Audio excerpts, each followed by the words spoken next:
তোমার জন্য আমার সহজ সরল রূপ না, ভিলেন রূপটাই বেস্ট। বলেছিলাম নিজের ইচ্ছায় আসতে, তা না করে আমার থেকে মুক্তির ফন্দি আটেছ, বের করছি তোমার মুক্তি। আইমানের কণ্ঠে দৃঢ়তা থাকলেও মনে ভয়ের উদয় হয়েছে। প্রিয়তা যদি সত্যিই তাকে ছেড়ে চলে যায়, যার প্রতি মনের টান থাকে না, তাকে কিভাবে বেঁধে রাখবে? একদিন না একদিন তো চলেই যাবে। মস্তিষ্কে তুমুল ঝড় বইছে। দীর্ঘ শ্বাস ফেলে চোখ বন্ধ করতেই অতীতের স্মৃতি ভেসে উঠল চোখের সামনে। চোখ খুলে প্রিয়তার দিকে তাকাল। কত নিষ্পাপ লাগছে তাকে। এমন নিষ্পাপ চাহনির অধিকারী কোনো রমণী কি পারবে কাউকে কষ্ট দিতে? আইমান প্রিয়তার বন্ধ নেত্রপল্লবে আলতো করে চুমু খেল। প্রিয়তা নড়াচড়া করে চোখ খুলে তাকিয়ে হকচকিয়ে উঠে বসল। আপনি? আমি তো উকিলের অফিসে ছিলাম। এখানে কিভাবে এলাম? প্রিয়তা কিছুটা থেমে আবার বলল, আমাকে কি এখানে আপনিই এনেছেন? কিভাবে জানতেন আমি কোথায়? প্রিয়তার বোকা বোকা প্রশ্নে আইমান বাঁকা হেসে প্রিয়তার দিকে ঝুঁকে ফু দিয়ে কপালের চুলগুলো সরিয়ে দিল। চোখে চোখ রেখে বলল, তোমার কি মনে হয় তুমি যেখানে খুশি যাবে, আমি কোনো খবর রাখব না? এটা কি হয়? তোমার সাহস কি করে হয় উকিলের কাছে যাওয়ার? কেন গেলে বল? প্রিয়তা কিছুটা রেগে গিয়ে বলল, এই কথাটা তখন ও তো জিজ্ঞাসা করতে পারতেন। এত কিছু করে এখন এগুলো কেন জিজ্ঞাসা করছেন? এখন কিছু বলবো না আমি। আইমানের মুহূর্তে হাসি মাখা মুখ রাগে ছেয়ে গেল। আমি বলতে বলেছি। বল, কেন গিয়েছিলে আমাকে ডিভোর্স দিতে? প্রিয়তা হা করে তাকিয়ে রইল। আইমানের ওভার রিয়েক্টের কারণ এখন পরিষ্কার হল প্রিয়তার কাছে। প্রিয়তার মনে এমন ভাবনা না আসলেও আইমানের ঠিকই এলো। প্রিয়তার মুখে অবাধ্য হাসি দেখা দিল। আইমান ভ্রু কুঁচকে প্রিয়তার দিকে তাকাল। কি হলো বলো? হাসছ কেন তুমি? আপনার কথা শুনে হাসছি। না হেসে কেন গিয়েছিলে সেটা বল। আমার কিন্তু রাগ হচ্ছে খুব। আমি রেগে গেলে কিন্তু খুব খারাপ হয়ে যাবে। প্রিয়তা হাসি থামাতে চেয়েও পারছে না। অসময়ে হাসিটা খুবই বিরক্তিকর লাগছে। আইমানের রাগ তার কাছে এখন ভয় লাগে না। আর একটু রাগিয়ে দিতে ইচ্ছে করছে, কিন্তু বেচারা আইমানের অবস্থা দেখে আর কিছু করল না। আমি আমার বান্ধবীর সাথে গিয়েছিলাম একটা কাজে, কিন্তু আপনিও বিষয়টা অন্যভাবে জটিল করে ফেললেন। আইমান প্রশান্তিতে শ্বাস নিল। আমি এখন বাড়ি যাব, অনেকক্ষণ হয়ে গেছে, বাবা মা চিন্তা করবে। আইমানের হৃদয়ে তীব্র ব্যথা অনুভব হল। প্রিয়তা কেন তার থেকে দূরে থাকতে চাইছে? আইমান কি এতই অপরাধ করেছে যার শাস্তি গত 2 মাস ধরে পাচ্ছে? আইমানের নীরবতা প্রিয়তা বুঝেও না বোঝার ভান করে উঠে দাঁড়াল। আইমান ছোট্ট করে ডাকল, প্রিয়তা। প্রিয়তা অবাক হয়ে পিছনে তাকিয়ে আইমানকে পরখ করল। বিয়ের 9 মাসে এই প্রথম আইমান তাকে পুরো নামে ডেকেছে। আইমান তখনও খালি বিছানার দিকে তাকিয়ে আছে। তোমাকে আমার অতীত নিয়ে কিছু কথা বলতে চাই, জানি না তুমি কিভাবে নিবে কথাগুলো, তবুও বলা উচিত আমার। আমি মাকে ফোন দিয়ে আগেই বলেছি তুমি আমার সাথে আসো। আমাকে মাত্র 3 ঘন্টা সময় দাও, কথা শেষ হলে আমি নিজে তোমাকে পৌঁছে দিয়ে আসব। প্রিয়তার সবকিছু অবাক লাগছে। কিছুক্ষণ আগে তো সবকিছু ঠিকই ছিল, এখন কি হলো হঠাৎ? প্রিয়তা ঘুরে দাঁড়াল। আইমান প্রিয়তাকে নিয়ে ছাদে চলে গেল। অস্তমান সূর্যের লালচে আলোতে বাড়িটাকে সুন্দর লাগছে, কিন্তু বাড়িটা বড্ড অচেনা প্রিয়তার। সবুজ গাছ গাছালির মাঝে মাথা উঁচু করে দাঁড়িয়ে আছে রাজকীয় প্রাসাদটি। ছাদ থেকে উত্তরের কদম গাছের উপর চোখ পড়ল প্রিয়তার। প্রাণবন্ত সবুজের মাঝে শুভ্র কদম সৌন্দর্য সৃষ্টির কৃপণতা করেনি। শুনশান নীরবতা, বাড়িতে মানুষের আনাগোনা না থাকলেও পাখিদের নিত্য বসবাস। নিজের প্রিয়জনদের সাথে আলাপে ব্যস্ত পাখিগুলো। টিয়ারা কয়েকজন মিলে জরুরি বৈঠকে। একজোড়া শালিক অনেকক্ষণ ঝগড়া করছে। হয়তো বা সাংসারিক বিভেদ চলছে তাদের মধ্যে। মেয়ে শালিকটি হঠাৎ উঠে চলে গেল। প্রিয়তা পাখিটির দিকে তাকিয়ে রইল। পাখিদের ও মান অভিমান হয় বুঝি? পাখিটি কি অভিমান করে চলে গেছে, নাকি আমার মতো কেউ আত্মসম্মানে আঘাত করেছে বলে চলে গেল? প্রিয়তার উত্তর জানা নেই। আইমান একদৃষ্টে আকাশের দিকে তাকিয়ে আছে। আজ অতীতের চাপা দেওয়া ক্ষতগুলো বহু বছর পর তাজা হয়ে উঠেছে। আজ আর একবার শ্বাসরুদ্ধকর পরিস্থিতি সৃষ্টি হবে তার জীবনে। মনের মাঝে হাজার শব্দ উথাল পাতাল করলে ও মুখ আসছে না, এলোমেলো লাগছে সব। আগে তো এমন হয়নি কখনো। তবে কেন আজ এত জোরতা আষ্টেপৃষ্ঠে জড়িয়ে ধরল আইমানকে? দুজন মানবীর নীরবতার মাঝেই ধরণী মাঝে সন্ধ্যা নেমে এলো। কাছের কোনো মসজিদ থেকে মধু মাখা কণ্ঠে মুয়াজ্জিন মাগরিবের আজান দিচ্ছে। আস্তে আস্তে পাখিরাও চুপ হয়ে সেই সুন্দরতম সুর শুনছে। আজানের ধ্বনিতে মুখরিত প্রকৃতি। প্রিয়তা ওড়না টেনে মাথায় দিল। আইমানের নিশ্চুপ অবস্থা দেখে কাছে এগিয়ে আসল। কেন জানি সংকোচ হচ্ছে আইমানের সাথে কথা বলতে। তবুও বলল, আপনি না আমাকে কি বলবেন? আইমানের ধ্যান ভাঙল। কিছুটা দূরে গিয়ে ছাদের কোণে দাঁড়াল। দীর্ঘ শ্বাস ফেলে বলতে শুরু করল। কণ্ঠ ক্ষীণ, কাঁপছে, চোখ লাল হয়ে আছে। এই এলাকার সাবেক এমপি ছিলেন আমার বাবা আসাদ মির্জা। ছোট থেকেই রাজনৈতিক জ্ঞানে বাবা পটু ছিল বলেই বাবা দক্ষ হাতে রাজনীতি সামলিয়েছেন। বাবা এমপি হওয়ার পর ভার্সিটির অনুষ্ঠানে প্রধান অতিথি হিসেবে উপস্থিত ছিলেন।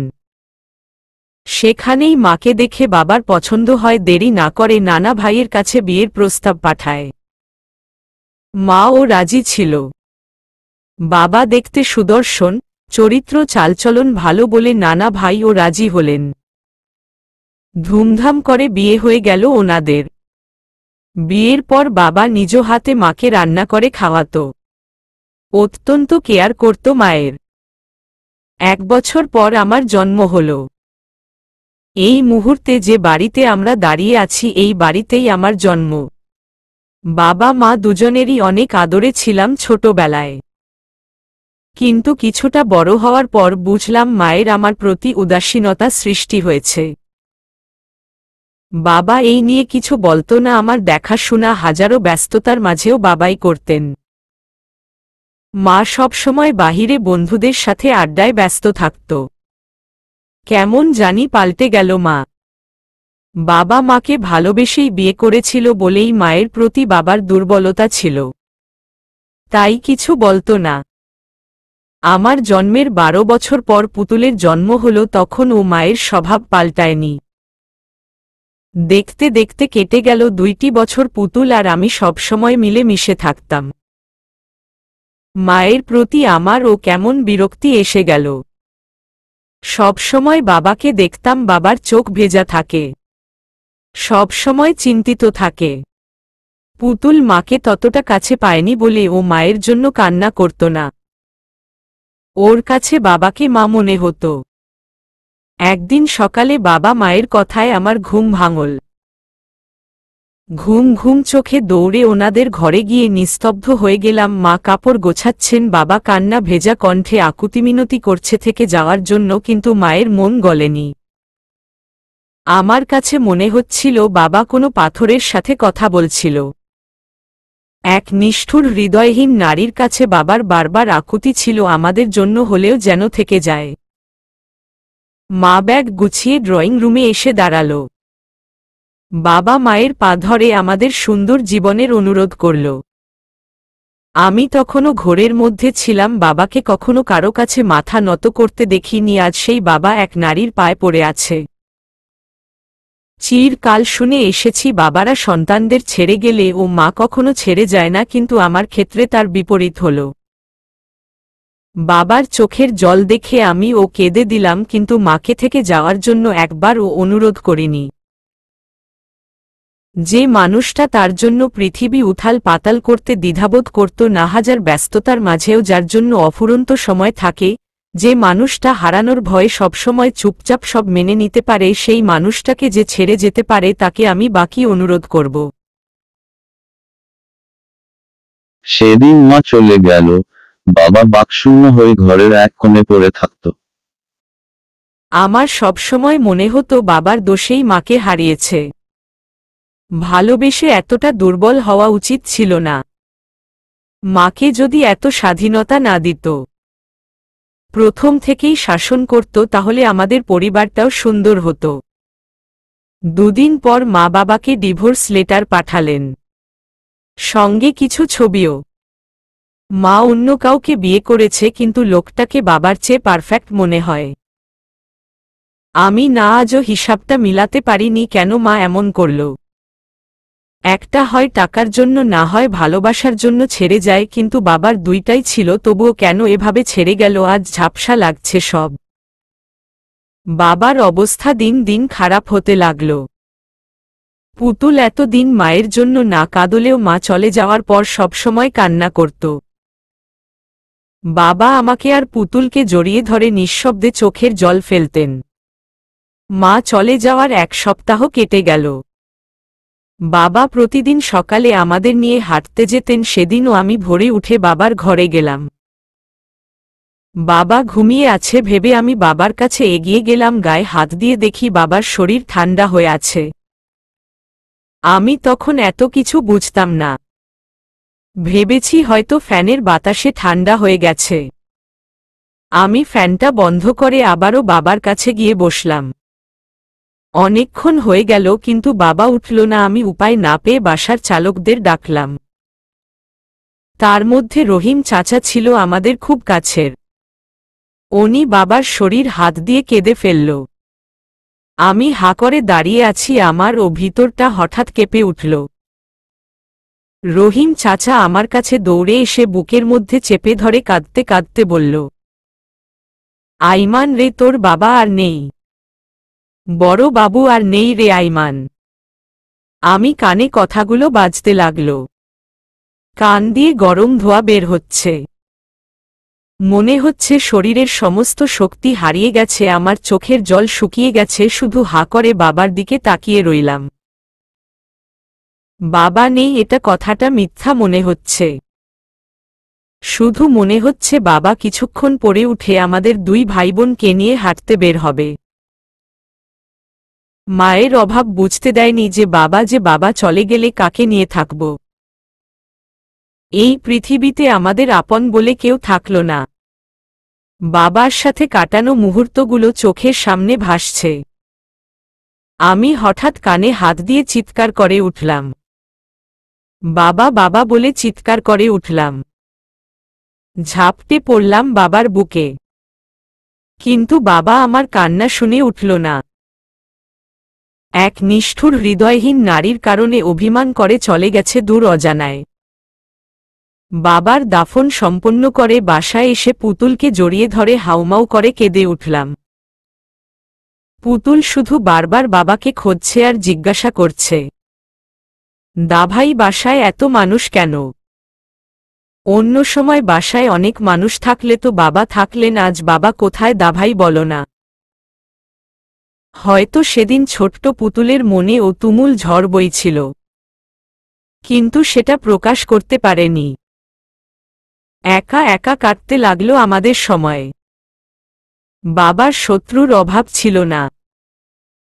সবার ধারণা ছিল আমি বড় হয়ে বাবার মতোই হব, তাই নানাভাবে আমাদের ক্ষতি করার চেষ্টা করত। এমনকি বাবার ব্যবসা সম্পত্তির প্রতিও লোভ ছিল পরখ। বাবার সবসময় ছায়া হয়ে থাকা কাছের মানুষগুলোও গিরগিটির মতো বদলাতে লাগল। প্রিয়তা চুপচাপ আইমানের কথাগুলো শুনছে। আজ তার কাছে আইমানকে অন্যরকম মনে হচ্ছে, নিঃস্ব, অসহায়, দুঃখ কষ্টে জর্জরিত এক জীবন আইমানের। কতটা সংগ্রামী জীবন আইমানের। এতটা কষ্ট নিয়েও মানুষ বেঁচে থাকতে পারে তা আইমানকে না দেখলে হয়তো জানত না। অথচ এই মানুষটার উপরটা হিংস্রতায় মোড়ানো। দেখলে মনে হয় মন বলে কিছু নেই কোনো মায়া মমতা ভালোবাসা। কিন্তু এই মানুষটার ভিতরে যে দুরারোগ্য ব্যাধি দিন দিন কষ্ট দিচ্ছে তা কে বা জানত। প্রিয়তার আইমানের জন্য খুব কষ্ট হচ্ছে। চোখে পানি টলমল করছে, তবুও কোনো মতে পানি ধরে রেখে আইমানের কথাগুলো শুনছে। ধরণীর বুকে ফুটে উঠল অনিন্দ সুন্দর চন্দ্র। গোলাকার পূর্ণিমার চাঁদের দৃশ্য মন কাঁপিয়ে দেয় আনন্দ হিল্লোলে। ঝিরিঝির বাতাসে বৃক্ষের পাতাগুলো হালকা দুলছে। বিশাল বাঁশঝাড়ের উপর গোলাকার চন্দ্র অদৃশ্য বন্ধনে বেঁধে আছে। এই অপরূপ সৌন্দর্য আসলেই নয়নাভিরাম, মনোযোগ নিবিষ্ট। আইমান একদৃষ্টে আকাশের তাকিয়ে আছে। পাশে থাকা প্রিয়তার দিকে একবারও তাকাল না। নীরব শীতল কণ্ঠে বলতে লাগল। বাড়ির চাকররা পর্যন্ত উঁচু গলায় কথা বলত, আমাদের অত্যাচার করার চেষ্টা করত। আমি বয়সে ছোট হলেও অন্যায় মেনে নিতাম না। বাবার মতোই সব অন্যায়ের প্রতিবাদ করতাম। কিছুদিন পর সবাই আগের মতো হয়ে গেল। কয়েকজনকে বেরও করে দিয়েছি, কিন্তু বাহিরের লোকরা হাল ছাড়েননি। বিভিন্নভাবে উঠে পড়ে লেগেছে আমাদের পিছনে। হাজারো যুদ্ধের মধ্যে দিয়ে যেতে লাগল আমার জীবন, তবুও হাল ছাড়িনি। পুতুলকে অন্য কেউ সামলাতে পারত না, একমাত্র আমি ছাড়া। পুতুলের জন্য আমি সবসময় খাবার বানাতে গিয়ে হাত পুড়িয়েছি, তার হিসেব নেই। পুতুলকে সাজিয়ে দেওয়া, ঘুম পাড়ানো সব আমিই করতাম। ও সবসময় বাবার জন্য কান্না করত, আমার বুকের ভিতরটা পুড়লেও কান্না আসত না। কান্না মানুষের দুর্বলতার বহিঃপ্রকাশ, তাই চোখ পানি আসতে দিতাম না কখনো। আস্তে আস্তে বড় হতে থাকি, ছাত্র জীবন থেকেই রাজনীতির সাথে জড়িয়ে পড়ি। আমার জীবনের প্রথম লক্ষ্যই ছিল বাবার হারানো সব ফিরে পাওয়া। খুব অল্প বয়সে আমার কর্তৃত্ব প্রতিষ্ঠা হয়। হাজারবার মৃত্যুর মুখোমুখি হয়ে ফিরে এসেছি। পুতুলকে সবসময় লোকচক্ষুর আড়ালে রেখেছি, কিছুটা বড় হতেই ওকে হোস্টেলে পাঠিয়ে দিলাম। আর আমি আমার রাজনৈতিক জীবনে সাফল্য অর্জন করে এমপি পদে নির্বাচিত হলাম। সবকিছু আগের মতো হয়ে গেল। এলাকায় নিরাপত্তা ফিরে পেলাম। সবকিছুর মাঝে আমার নারীদের প্রতি ঘৃণার সৃষ্টি হয়েছে। ভেবেছিলাম কখনো আমার জীবনের সাথে কোনো নারীকে জোড়াব না। আমার মায়ের সেই জঘন্যতা আমার মস্তিষ্কে খুব বাজেভাবে গেঁথে গেছে। সব নারীকেই মায়ের মতো মনে হতো আমার কাছে। ঘুমের মধ্যে শিউরে উঠতাম শেষ দিনের সেই দৃশ্য চোখের সামনে ভেসে উঠলে। কিন্তু যেদিন তোমাকে প্রথম দেখি, সেদিন নিজের করা সব আইনকানুন শৃঙ্খল ভেঙে তোমার মাঝে নতুন কিছু খুঁজে পেয়েছি। সেদিন তোমাকে দেখার পর আমার অন্যরকম অনুভূতি কাজ করছিল। দেরি না করে তোমার সব তত্ত্ব জোগাড় করে তোমার বাবার কাছে বিয়ের প্রস্তাব দিলাম। কিন্তু শ্বশুর মশাই অপমানের পর অপমান করতে লাগল।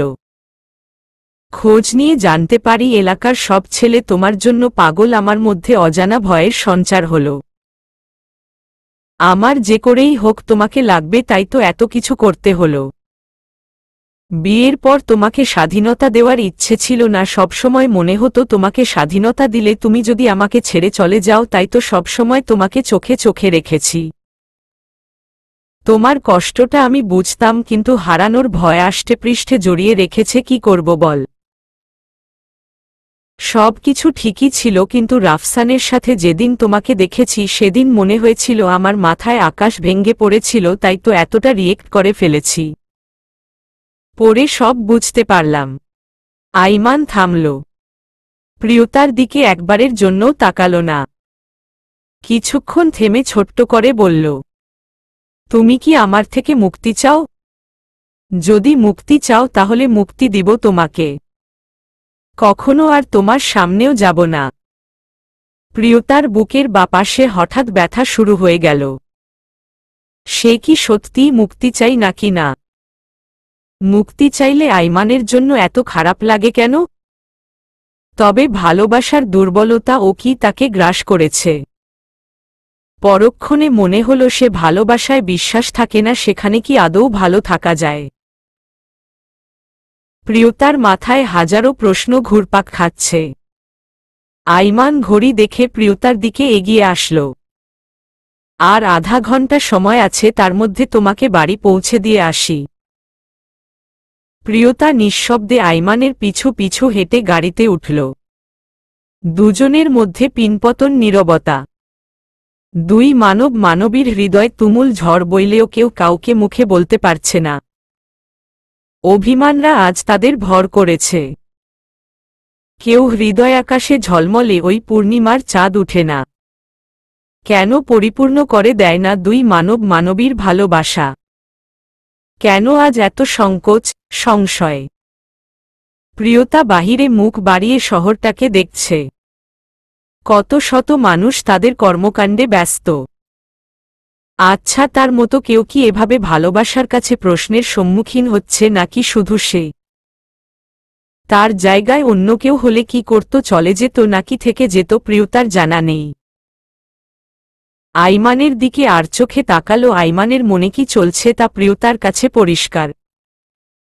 গাড়ি এসে থামল প্রিয়তাদের গেইটে। আইমান প্রিয়তাকে নামতে ইশারা করল। প্রিয়তা নেমে গেল, একবারও পিছনে না তাকিয়ে বাড়ির মধ্যে চলে গেল। আইমান করুণ দৃষ্টিতে তাকিয়ে রইল প্রিয়তমার পানে। খুব করে ইচ্ছে করছে জোর করে রেখে দিতে, কিন্তু কেন পারছে না। কেন মনে হচ্ছে প্রিয়তা নিজের ইচ্ছায় ফিরে আসুক। আইমান বারান্দার দিকে তাকালো। প্রিয়তা যদি তাকে দেখতে আসে, কিন্তু শূন্য বারান্দা বড্ড বেশি যন্ত্রণা দিচ্ছে আইমানকে। মাথার উপর হলদে সূর্যটা দিগন্ত মাঝে প্রখর তেজ ছড়াচ্ছে। ঘড়ির কাঁটার নিত্যদিনের মতোই টিকটিক শব্দে সেকেন্ড, মিনিট, ঘণ্টা ঘুরছে। প্রিয়তা অলস ভঙ্গিতে ড্রয়িং রুমে বসে আছে। কলিং বেলের শব্দে পিয়াস দরজা খুলে দিল। ভিতরে ঢুকল পাশের বাড়ির রুমা বেগম। চারদিক পরখ করে প্রিয়তার দিকে কৌতূহলী দৃষ্টি নিক্ষেপ করল। কে এসেছে দেখতে? রেহেনা বেগম হাত মুছতে মুছতে ড্রয়িং রুমে এসে দাঁড়াল। রুমাকে দেখে রেহেনা বেগমের অস্বস্তি শুরু হয়ে গেল। রুমা বেগমকে বসতে বলে নিজেও বসলেন। রুমার দৃষ্টি এখনো প্রিয়তার দিকে। কোনো সংকোচ ছাড়াই বলল, প্রিয়তা, তোমার না বিয়ে হয়ে গেছে তো? আজ কয়েক মাস দেখতেছি বাপের বাড়ি পড়ে আছো। জামাইয়ের সাথে কি ঝগড়া হয়েছে, নাকি তোমাকে রেখে অন্য মেয়ের দিকে নজর দিছে? শুনলাম তোমার বর নাকি এমপি। এসব রাজনীতি করা লোকরা বজ্জাত হয়। একটাতে হয় না এদের। 2-3টা বিয়ে তো করেই সাথে অন্য মেয়েদের সাথে মজা মাস্তি করে, হোটেলে ওখানে সেখানে রাত কাটায়। তোমারে যেমন জোর করে বিয়ে করছে, খোঁজ নিয়ে দেখো অন্য কোনো সুন্দরী মেয়েরে এভাবে জোর করে বিয়ে করছে কিনা। তোমার মতো এত সুন্দরী মেয়ে এখন স্বামীর ঘর ছাড়া। রুমার কণ্ঠে আফসোসের স্বর। কত করে বলছি ভাবি মেয়েটাকে বিয়ে দিয়ে দেন, এখন কি হলো? প্রিয়তা রাগে হাঁসফাঁস করতে করতে বলল, আপনি কি জ্যোতিষী? সব কিছু জানেন। আমি এমনিতেই চলে এসেছি বাপের বাড়ি। এই অল্প দিনের পর হয়ে গেল নাকি যে এখন আপনারা এগুলো নিয়ে মাথা ঘামানোবেন? আমার যতদিন ইচ্ছা ততদিন এখানে থাকব, আপনি বলার কে? রুমা বেগম ও চুপ থাকার পাত্রী নয়। রুক্ষ কণ্ঠে বলল, তাহলে তোমার বর আসে না কেন? কখনো তো দেখি নাই তোমার বরকে। প্রিয়তার রাগ আকাশচুম্বী। বলে কি এই মহিলা বর কি অন্য মহিলাকে দেখানোর জিনিস, নাকি সে অন্য কেউ দেখবে? আমার বরকে আপনি দাওয়াত করেছেন নাকি যে আপনার বাড়ি গিয়ে দেখা করে আসবে? আচ্ছা, পরের আসলে আপনার কাছে পাঠিয়ে দিব কেমন? আমার বরকে আপনার খুব দরকার মনে হচ্ছে। রুমা বেগম কিছুটা লজ্জা পেল। প্রিয়তার ভাবভঙ্গি অন্য কথা ইশারা করছে। রুমা বেগম রেহেনা বেগমের দিকে তাকাল। রেহেনা বেগম ও রেগে আছেন। দেখ রুমা, তুমি এসব কথা বলে মেয়েটার মন খারাপ করে দিও না। ওর যাওয়ার সময় হলে ঠিক চলে যাবে, তোমাকে এত মাথা ঘামাতে হবে না। তার চেয়ে বরং নিজের চিন্তা করো, নিজের মেয়ের দিকে খেয়াল রাখো। রুমা বেগম তেজি কণ্ঠে আসি বলে চলে গেল। রেহেনা বেগম প্রিয়তার কাছে এসে মাথায় হাত বুলিয়ে বলল, মন খারাপ করছিস কেন? কে কি বলল তাতে তুই কান দিবি কেন? যতদিন ইচ্ছে থেকে যা, এইটা তো তোর বাড়ি। আইমান যদি তোকে না নেয় তবে যাওয়ার দরকার নেই। প্রিয়তার মনে বিষাদের ছায়া নেমে এলো। কোনো উত্তর না দিয়ে ছুটে গেল নিজের ঘরে। অজানা কারণে চোখের পানি ঝরছে। আইমান তো পারত তাকে নিয়ে যেতে, সে যাবে না বলে এখানে রেখে গেল। সত্যিই যদি ভালোবাসত তাহলে কিভাবে আছে তাকে ছাড়া? পাশের বাড়ির আন্টির কথায় কি তবে সত্যি হবে? তার কি দোষ অন্যের কাছ থেকে? সে কেন শুধু শুধু কথা শুনবে? পশ্চিমাকাশে মেঘের সিঁড়ি ছুঁয়ে আছে গোলাকার সূর্যটা। দিগন্তের মানবমানবীরা সূর্যের শেষ বিদায়ের দৃশ্য উপভোগ করছে অপরিসীম উল্লাসে। শহরের একটু দূরে নীরব নিস্তব্ধ নদীর পাড়ে বসে আছে দুজন তরুণ তরুণী। সামান্য দূরে একটা বড় গাছ। দূর থেকে উড়ে আসা বাদুড়গুলো বটগাছের শাখা প্রশাখায় ক্লান্তি দূরীভূত করতে ব্যস্ত। শত সহস্র শব্দ কম্পিত হচ্ছে চিত্ত জুড়ে। এলোমেলো হয়ে আসছে শব্দ ভাণ্ডার। তরুণীরা অজানা উত্তেজনায় সরু চিকন শরীরটা কাঁপছে। ভালোবাসার পূর্ণতা নাকি প্রত্যাখ্যান? অনেকক্ষণ নিবিড় নীরবতার পর শব্দ উচ্চারিত হল ওয়াদির মুখে। অপরিচিত নাম্বার থেকে তুমি আমাকে ফোন দিতে, তাই না? আরিয়ার কণ্ঠস্বর ক্ষীণ হয়ে আসছে। ভয় গ্রাস করছে তাকে। তবুও তৃষ্ণার্ত কণ্ঠে বলল, আপনি কিভাবে জানলেন? ওয়াদি পাশ ফিরে আরিয়ার মুখোমুখি হয়ে বসাল। ঠোঁটের কোণে ফুটে উঠল এক চিলতে হাসির রেখা। আরিয়া দ্বিধায় ভুগছে। ওয়াদির মনোভাব তার কাছে কুয়াশার মতো ঝাপসা লাগছে। দুরু দুরু বুকের কাঁপন কিছুতেই থামছে না। ওয়াদির হাসির রেখা মুছে গেল, চোখে মুখে কিছুটা হতাশা প্রকাশ পেল। নদীর দিকে তাকিয়ে বলল, আমি প্রথম দিন থেকেই জানতাম, কিন্তু কখনো বলিনি। কিন্তু তুমি যখন থেকে আমাকে ফোন দেওয়া বন্ধ করে দিলে আমার মনের মধ্যে শূন্যতা অনুভব হতে লাগল। সব সময় মোবাইলের দিকে তাকিয়ে থাকতাম তুমি আমাকে ফোন দাও কিনা। কিন্তু অপেক্ষার প্রহর কাটল না, তাই তো আর সহ্য করতে না পেরে আজ তোমাকে এখানে এই নির্জনায় আমন্ত্রণ জানানো। আরিয়ার কণ্ঠস্বর কাঁপছে, আপনি আমাকে মিস করতেন? ওয়াদি আরিয়ার এমন অবস্থা দেখে হা হা করে হেসে উঠল। তোমার এমন অবস্থা কেন? একদম বাচ্চাদের মতো করছ। আরিয়া কিছুটা লজ্জা পেল। তার কি দোষ? ওয়াদির কণ্ঠে ভালোবাসি শুনতে তার মন আকুপাকু করছে। ওয়াদি ওই সুন্দর সোনালি সন্ধ্যায় তার পাশে বসে আছে, তার প্রিয় মানুষটা, যাকে কত করে চেয়েছিল। অবশেষে মনাকাশে পূর্ণতার আলো একটু খানি উকি দিয়েছে। আরিয়ার কণ্ঠস্বর কাঁপছে, আপনি আমাকে মিস করতেন? ওয়াদি আরিয়ার এমন অবস্থা দেখে হা হা করে হেসে উঠল। তোমার এমন অবস্থা কেন? একদম বাচ্চাদের মতো করছ। আরিয়া কিছুটা লজ্জা পেল। তার কি দোষ? ওয়াদির কণ্ঠে ভালোবাসি শুনতে তার মন আকুপাকু করছে। ওয়াদি ওই সুন্দর সোনালি সন্ধ্যায় তার পাশে বসে আছে, তার প্রিয় মানুষটা, যাকে কত করে চেয়েছিল। অবশেষে মনাকাশে পূর্ণতার আলো একটু খানি উকি দিয়েছে। কিছুদিন আগের ঘটনা। ওয়াদির বেশ ভালোই লাগত আরিয়ার ফোন পেয়ে। কখনো বা রাগী কণ্ঠে কথা বলত, কখনো বা মিষ্টি সুরে। এভাবেই হয়তো তাদের বন্ধনটা গাঢ় হতে লাগল। আনন্দ উল্লাসে সময়গুলো কাটতে থাকে। আরিয়ার মিষ্টি কণ্ঠস্বর রোজ ভাবনায় ফেলে ওয়াদিকে। মনের ভাবনাগুলোকে এলোমেলো করে দেয় অবাধ্য স্বপ্নগুলো। সেদিন রবিবার ছিল। আরিয়া কলেজে আসেনি। ওয়াদির চোখ বারবার খুঁজে ও পায়নি তাকে। ইরা অনু দুজনের আগমনে ওয়াদি কিছুটা অবাক হল। ইরা ওয়াদির সামনে দাঁড়িয়ে বলল, কেমন আছেন ভাইয়া? আলহামদুলিল্লাহ ভালো। তোমরা কেমন আছো? ওয়াদির চোখ স্থির নেই, চারপাশ পরখ করছে। এই তো আলহামদুলিল্লাহ। ভাইয়া কি কাউকে খুঁজছেন? ইরা। ওয়াদি স্বাভাবিক হয়ে বলল, আমার একটা ফ্রেন্ডকে খুঁজছি। তোমরা দুজন কেন, আর একজন কোথায়? কথাটা মুখ ফসকে বেরিয়ে গেল। ইরা অনু দুজনই হেসে উঠল। ও আজ আসেনি। কিন্তু আপনি ওকে খুঁজছেন কেন, কোনো দরকার? অনু। ওয়াদি ইতস্তত করে বলল, না এমনি। সবসময় তিনজন একসাথে থাকতো তাই আর কি। আপনাকে একটা কথা বলবো ভাইয়া, জানি না বলা ঠিক হবে কিনা। ইরা। ওয়াদি একটু ভাব নিয়ে বলল, ঠিক না হলে বলবে কেন? অনু ওয়াদির ভাবটা বুঝে বলল, থাক তাহলে ভাইয়া, বলবো না। আসি আমরা তাহলে। এই দাঁড়াও, কি বলবে বলে যাও।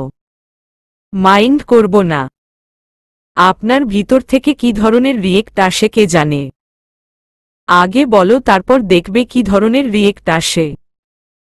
ইরা চোখ বন্ধ করে মনে মনে বিসমিল্লাহ পড়ে বলল, আপনাকে না কেউ একজন অনেক পছন্দ করে।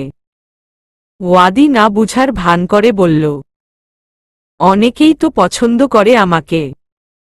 ইরা একটু বিরক্তি স্বরে বলল, হ্যাঁ সেটা ঠিক। তবে স্পেশাল কেউ কি থাকতে পারে না? জানি না, তবে কেউ যদি স্পেশাল হয় তবে গোপনে না থেকে প্রকাশ্যে আসতে আপত্তি কোথায়? আপনি কি কাউকে পছন্দ করেন? অনু। ওয়াদি কণ্ঠে জোরতা না রেখে বলল, না, এমন কেউ এখনো আসেনি আমার জীবনে। তোমরা যা বলতে চাও সরাসরি বলো, বললাম তো কিছু মনে করব না। ইরা দ্বিধাহীন হয়ে বলল, আমার বান্ধবী আরিয়া আপনাকে অনেক পছন্দ করে। যদিও তার বারণ ছিল আপনাকে জানানো, তবুও জানালাম। ও আপনার জন্য অনেক কষ্ট পায়, তাই বলতে বাধ্য হলাম। ওয়াদি আগে থেকে জ্বালনেও ইরার মুখে কথাটা শুনে শরীরের ভাজে ভাজে অনুর্ণন শুরু হল। ওয়াদি কি বলবে বুঝতে পারছে না। হঠাৎ এমন কেন হল? চুপ করে আছেন যে ভাইয়া? ওয়াদি বললা, আরিয়া তো এতদিন আমাকে রোজ কল করত, এখন হঠাৎ কি হল? ওয়াদির কথা শুনে অনু ইরা দুইজনেই যেন টুপ করে আকাশ থেকে পড়ল। দুজন দুজনের চোখে চোখ রেখে ইশারা করল। এই বেড়া তাহলে সব জানত, শুধুই এতক্ষণ ডং করছে। ভাইয়া আপনি কি সব জানতেন আগে থেকেই? ওয়াদি একটু হেসে বলল, প্রথম দিন থেকেই জানতাম। আরিয়া বলেনি, আমিও তাই না জানার ভান করে থাকতাম। এখন আপনার মতামত কি? সেটা সময় হলেই জানতে পারবে। আমার একটা রিকোয়েস্ট রাখতে পারবে? জি ভাইয়া বলুন।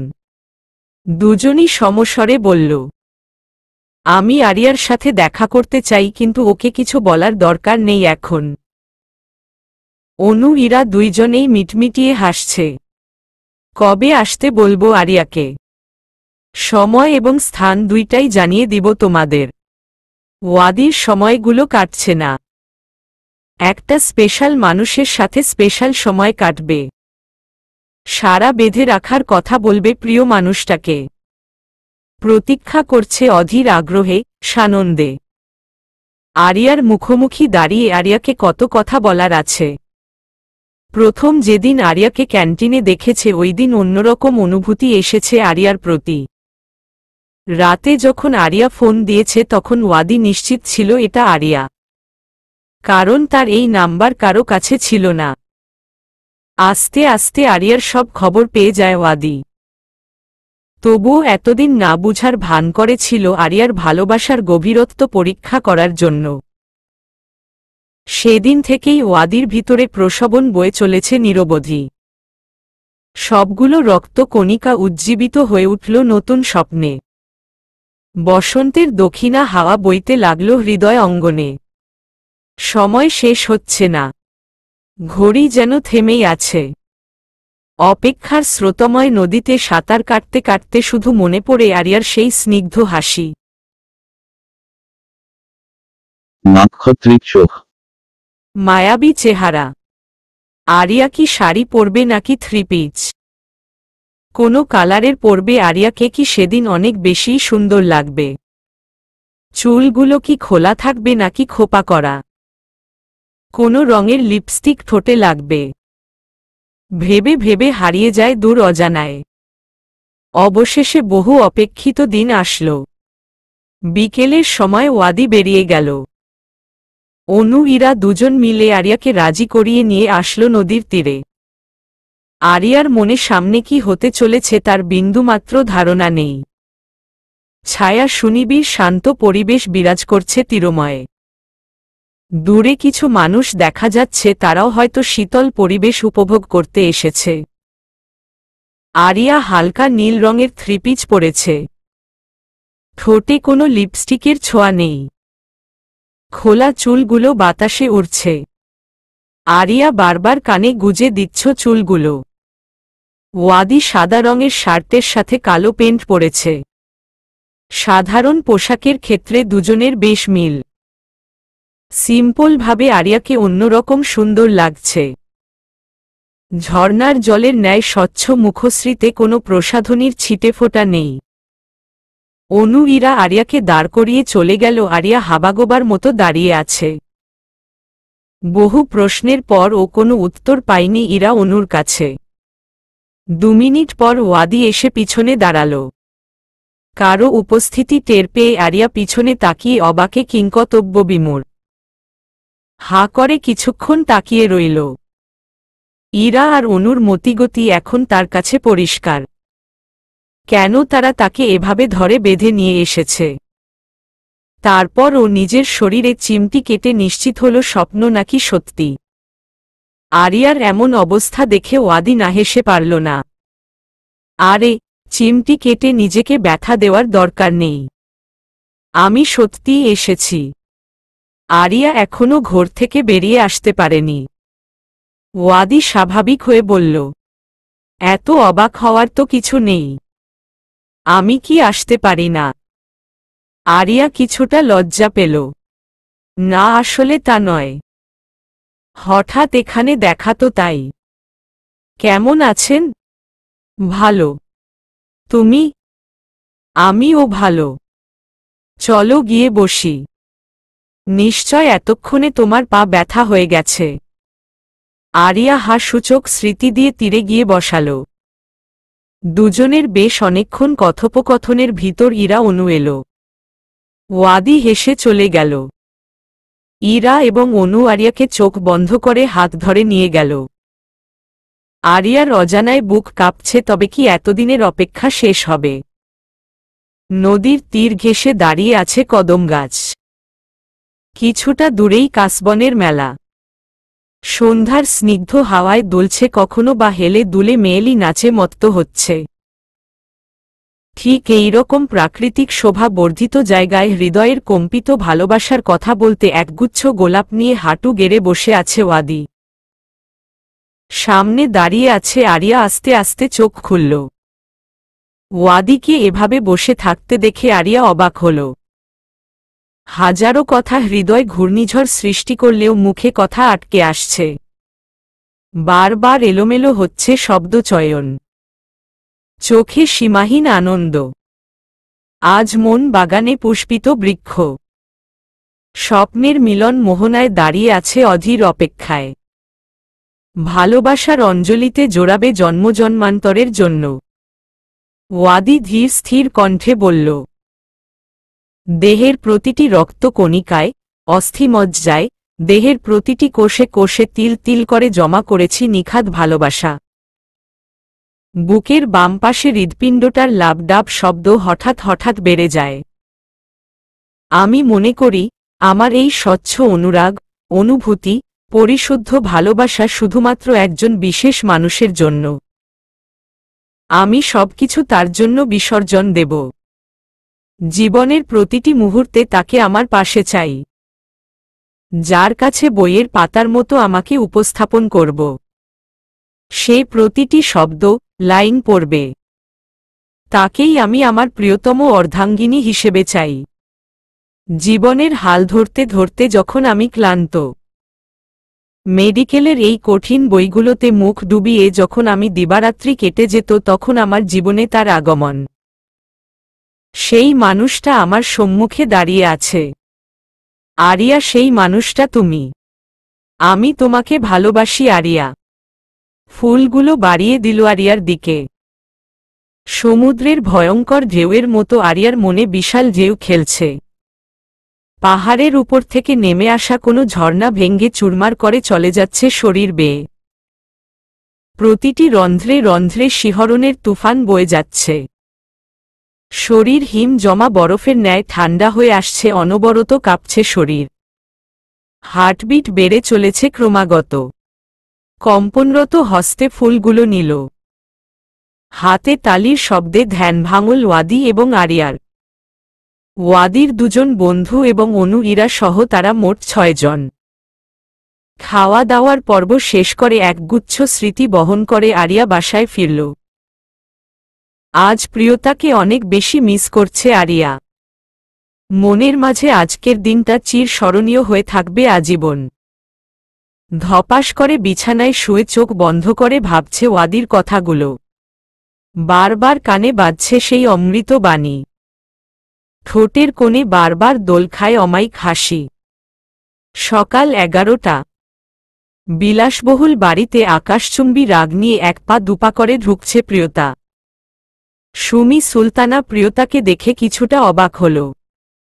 আরে, আমার বৌমা যে হঠাৎ আমার কাছে? প্রিয়তার গা ঘিনঘিনে উঠল। সুমি সুলতানার কথায় একটা মহিলা এতটা জঘন্য কিভাবে হয়? আদৌ এটা আইমানের নিজের মা তো নাকি সৎমা? প্রিয়তার মনে সন্দেহ জাগল।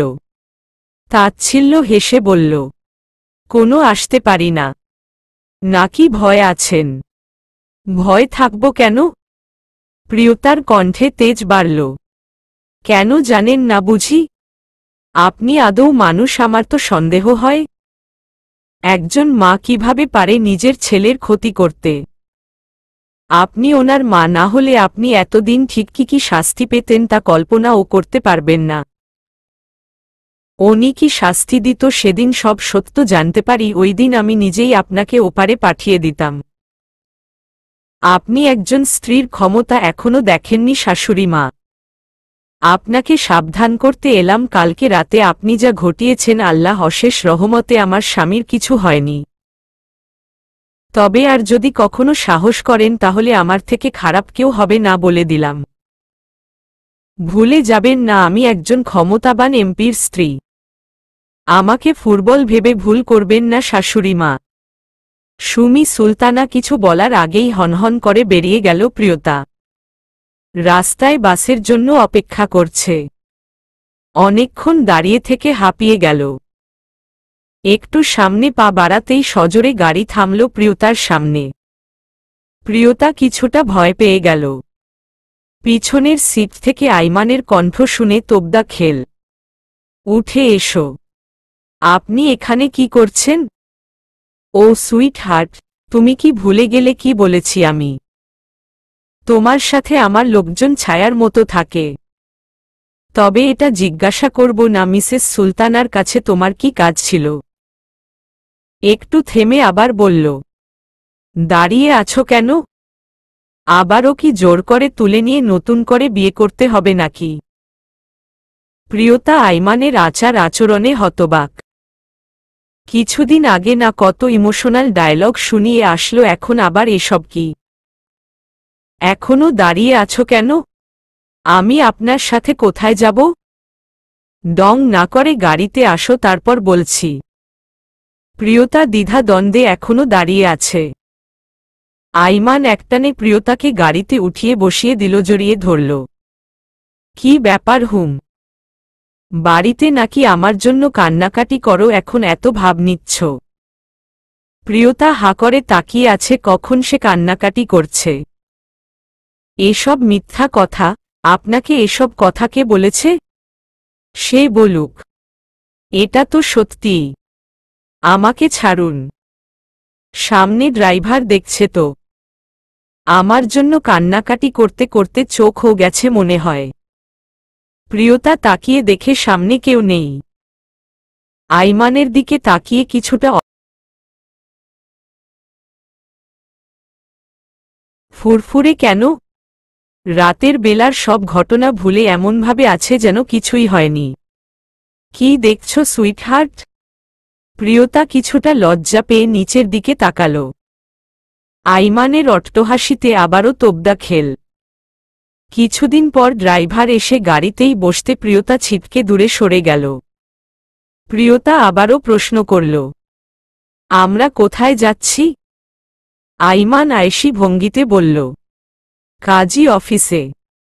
বিয়ে করতে? কি পাগল আপনি? পাগল আমি। কাজী অফিসে না গিয়ে তোমাদের পাশের বাড়িতে বিয়েটা করা উচিত ছিল। ওই বাড়ির মহিলার নাকি আমাকে দেখার অনেক শখ। ওই বাড়িতে বিয়ে করে ওই বাড়িতেই বাসর করা উচিত। প্রিয়তা কথা বলতেই ভুলে হা করে তাকিয়ে আছে। কিভাবে জানল এসবটা বড় কথা নয়, সামনে কি হতে চলেছে তাই বড় কথা। সত্যিই যদি এগুলো কে উনি তাহলে। এসব ভাবতে ভাবতে প্রিয়তার মাথায় গোলমাল পাকিয়ে গেল। আইমান এত মধ্যে সব ঠিকঠাক করে ফেলেছে। আগের বার জোর করে বিয়ে করেছে, এখন প্রিয়তা তাকে ভালোবাসে তাতে কোনো সন্দেহ নেই, তাহলে বাঘিনীর গুহায় এভাবে হানা দেয়। আইমানের চোখে মুখে হাসির ঝিলিক। রুমা বেগমের কথা পিয়াসের কাছেই শুনেছে আইমান। সঙ্গে সঙ্গে সিদ্ধান্ত নিয়ে ফেলেছে প্রিয়তাকে ফিরিয়ে আনবেই, অনেক হয়েছে অভিমান আর না।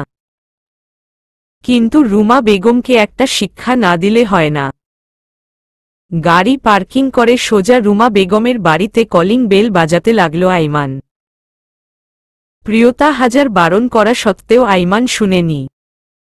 তার এক কথা, আজ এখানেই বিয়ে করে বাসর করবে। প্রিয়তা হাঁপিয়ে গিয়ে মুখে তালা দিল। কলিং বেলের শব্দে রুমা বেগম দরজা খুলে দিল। আইমান লম্বা করে সালাম দিয়ে ভিতরে ঢুকল, সঙ্গে প্রিয়তা। রুমা বেগম অবাক হয়ে প্রিয়তার দিকে তাকিয়ে চোখে ইশারা করল। আইমান চারদিকে তাকিয়ে বলল, বাড়িতে কেউ নেই নাকি আন্টি? না বাবা, কেউ নেই এখন। আমার মেয়ে ইতি আর তার বাবা দরকারি কাজে বাহিরে গেছে। পাঞ্জাবির হাতা গুটিয়ে সোফায় বসতে বসতে বলল, তাহলে তো ভালোই হলো। আজকে রাতে এখানে বাসর করব। শুনেছি আপনি নাকি আমাদের নিয়ে অনেক বেশি টেনশন করেন আন্টি। তাই তো আপনার বাড়িতে আবারও একবার বিয়ে বাসর সব করব। রুমা বেগম আকাশ থেকে পড়ল বলে কি এই ছেলে? এইটুকু কথার জন্য এত বড় সিদ্ধান্ত? তারপরও হাসি মুখে বলল, সমস্যা নেই বাবা। প্রিয়তা তো আমার মেয়ের মতোই। সমস্যা নেই, রাতটা থেকে যাও। ধন্যবাদ আন্টি। প্রিয়তার দিকে তাকিয়ে চোখ মেরে কিছু বুঝাল। চলবে।